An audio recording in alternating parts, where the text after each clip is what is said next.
আপনি কি ছোট দোকানদার? আপনার দোকান কিংবা ব্যবসা প্রতিষ্ঠান খুব ছোট। আপনার দোকানের পাশে কোনো বড় দোকান কিংবা শোরুম ওপেন হয়েছে। আপনি চিন্তায় পড়ে গেছেন। আপনার সকল কাস্টমার কিংবা আপনার সামনে থেকে কাস্টমার সেখানে ঢুকছে।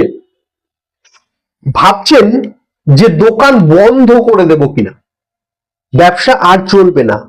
তাহলে থামুন দর্শক বন্ধু, আজকে বলবো একদম গোপন তিনটি টোটকা কিংবা উপায়, যেটি করলে আপনার দোকানের সামনে যতই বড় দোকান আসুক, যতই বড় শপিং মল হোক, আপনার ব্যবসা প্রতিষ্ঠান কিন্তু সেই আগের মতনই চলবে। নমস্কার বন্ধুরা, আমি জ্যোতিষী শ্রী শ্রমীনারায়ণ ঘোষাল শাস্ত্রী। আজকের বিষয় কিংবা আজকের ভিডিওর বিষয় মূলত যাদের দোকানের পাশে বড় দোকান বা ব্র্যান্ডিং শপিং মল খুলেছে তাদের জন্য। শুধু ভিডিওটি প্রথম থেকে শেষ অবধি না টেনে দেখতে থাকুন। একদম উপায়, ছোট্ট উপায় বলবো, যেটি যদি আপনি করতে পারেন না, আপনার ব্যবসা প্রতিষ্ঠানের সামনে যত বড় দোকান আসুক, আপনার ব্যবসা কোনোদিনও খারাপ যাবে না। দর্শক বন্ধু, বিশেষ করে খেয়াল করবেন, বাস্তবে একটা কথা বলতে গেলে বোঝা যায়, বড় দোকান মানে আলোর ঝলক, অফার, বড় বোর্ড, বেশি মাল। আর ছোট দোকান মানে চাপা, টেনশন এবং বিক্রি কম।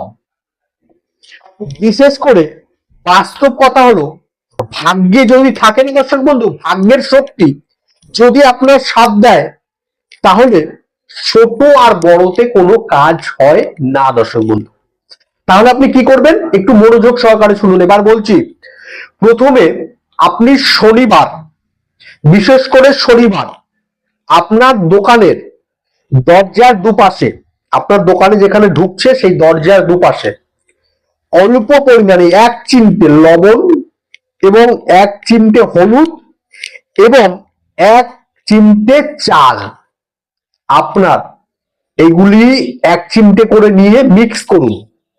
মিক্স করে নিয়ে আপনার দোকানের যে মেন দরজা আছে, যে দরজা থেকে মানুষ ঢোকে, সেই দরজার দুপাশে অল্প অল্প করে দিয়ে দিন।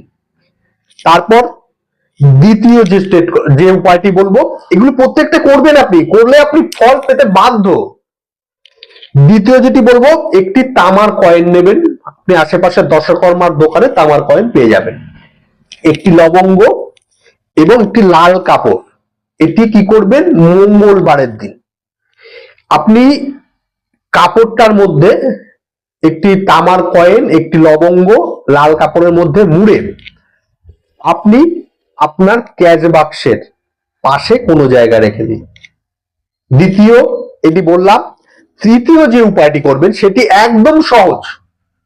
আপনি কালো সুতো, ভালো করে খেয়াল করবেন, সুতির কালো কোনো সুতো, 7টি এই সুতো নেবেন এবং 7টি কড়ি নেবেন। কড়ি নিয়ে সেই কালো সুতোয় 7টি কড়ি বেঁধে দিন একটা কালো সুতোয়। তারপর আপনার ক্যাশ বাক্সের তলায় সুন্দর করে রেখে দিন। এই জিনিসগুলি যখন করবেন কিংবা যখনই করবেন, একটি গুপ্ত, একটু লুকিয়ে, একটু লোকের চোখের আড়ালে বসে করার চেষ্টা করবেন। কাউকে দেখাবেন না। বিশ্বাস, ভক্তি এবং পরিষ্কার পরিচ্ছন্ন এবং সৎ উপায়ে আপনি যদি এই উপায়গুলি করতে পারেন, আপনার দোকানের সামনে যত বড় দোকান থাকুক, তারপরেও আপনার দোকান রমরমিয়ে চলে। দর্শক বন্ধু, ভিডিওটি ভালো লাগলে অবশ্যই শেয়ার করবেন। যারা ছোট দোকানদার আছেন, তাদের, যাদের ব্যবসা প্রতিষ্ঠান ছোট,